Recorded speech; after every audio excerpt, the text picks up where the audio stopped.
சற்று முன் வெளியே இருக்கக்கூடிய முக்கிய அறிவிப்பு, இந்திய ரயில்வே துறையானது குறிப்பிட்ட வகையான டிக்கெட்கள் எல்லாம் குடுக்க மாட்டோம், ரத்து செய்றோம் அப்படிங்கிற மாரி அறிவிச்சிருக்காங்க. எந்த வகையான டிக்கெட்கள், யார் யாருக்கெல்லாம் கிடைக்காது அப்படிங்கிறத முக்கியமா தெரிஞ்சு வச்சுக்கோங்க. நீங்க இப்ப தான் நம்ம சேனல புதுசா பார்க்குறீங்கன்னா, மறக்காம சப்ஸ்கிரைப் பண்ணிக்கோங்க. அப்பதான் இது போன்ற பயனுள்ள தகவல் உடனுக்குடன் கிடைக்கும். சரி வாங்க வீடியோக்குள்ள போலாம். இந்திய ரயில்வே பயணிகளின் அனுபவத்தை மேம்படுத்தும் நோக்கில், ரயில் டிக்கெட் முன்பதிவு முறையில் இன்னொரு முக்கிய மாற்றத்தை அறிமுகப்படுத்தியுள்ளது.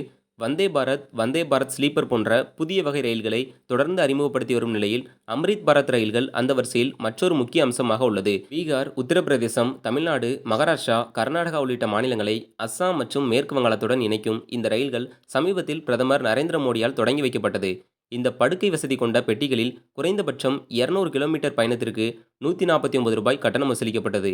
அதேபோல் இரண்டாம் வகுப்பு பெட்டிகளுக்கு குறைந்தபட்சம் 50 கிலோமீட்டர் பயணத்திற்கு ரூ. 36 கட்டணம் நிர்ணயிக்கப்பட்டது. இனி அம்ரித் பாரத் ரயிலில் ஆர்ஏசி டிக்கெட்கள் வழங்கப்படாது. முன்பதிவு செய்யும் நேரத்திலேயே பயணிகளுக்கு முழுமையாக உறுதி செய்யப்பட்ட டிக்கெட்கள் மற்றும் படுக்கை வசதிகள் வழங்கப்படும். இதே முறை ஏற்கனவே வந்த பாரத் ரயில்களில் செயல்படுத்தப்பட்டு வருகிறது. ஆர்ஏசி முறையில் முழு கட்டணம் செலுத்திய போதும் பயணிகள் அமர்ந்து பயணிக்க வேண்டிய நிலை இருந்தது. உறுதி செய்யப்பட்ட டிக்கெட்கள் ரத்து செய்யப்பட்டால் மட்டுமே படுக்கைகள் கிடைக்கும் சூழல் பலருக்கும் அதிருப்தியை ஏற்படுத்தி வந்தது. இந்த காரணத்தினாலேயே ஆர்ஏசி முறையை நீக்க வேண்டும் என்ற கோரிக்கை தொடர்ந்து எழுந்து வந்ததாக ரயில்வே வட்டாரங்கள் தெரிவிக்கின்றன. புதிய நடைமுறையில் வெயிட்டிங் லிஸ்ட் மற்றும் கன்ஃபார்ம் டிக்கெட்கள் மட்டுமே இருக்கும். பெண்கள், மாற்றுத்திறனாளிகள் மற்றும் மூத்த குடிமக்களுக்கு வழங்கப்படும் சிறப்பு ஒதுக்கீடுகள் மட்டும் தொடரும்.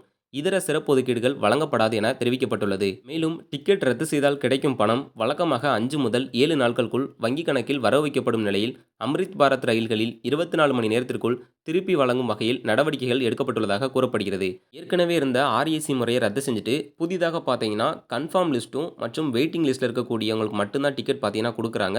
ஸோ இதில் முக்கியமாக பெண்களுக்கு, மூத்த குடிமக்களுக்கு, மாற்றுத்திறனாளிக்கு இருக்கக்கூடிய சலுகைகள் பார்த்தீங்கன்னா ஆர்ஏசி முறையில் இருந்த மாதிரியே இதுலையும் தொடரும் அப்படிங்கிறதையும் சொல்லியிருக்காங்க. ஸோ இது போன்ற பயனுள்ள தகவலாம் நீங்கள் உடனுக்குடன் தெரிஞ்சுக்கணும் அப்படின்னு நினச்சிங்கன்னா நம்ம சேனலை சப்ஸ்கிரைப் பண்ணிக்கோங்க. இந்த வீடியோ பிடிச்சிருந்தா லைக் பண்ணி உங்களுக்கு தெரிஞ்சவங்களுக்கு ஷேர் பண்ணுங்கள். நன்றி.